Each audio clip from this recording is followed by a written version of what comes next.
एक छोटे से गांव में रमेश नाम का एक गरीब बढ़ई रहता था। उसका जीवन बहुत साधारण था, लेकिन एक बात उसे सबसे अलग बनाती थी। वह कभी झूठ नहीं बोलता था।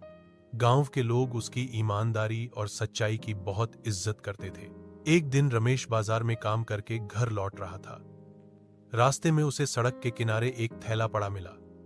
उसने थैला उठाकर देखा तो अंदर ढेर सारी सोने की मुद्राएं थीं। जीवन में उसने इतना धन पहले कभी नहीं देखा था। एक पल के लिए उसके मन में लालच आया।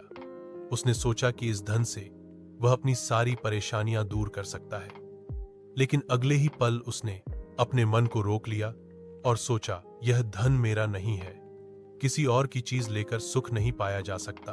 अगले दिन रमेश वह थैला गांव के मुखिया के पास ले गया और सारी बात सच सच बता दी।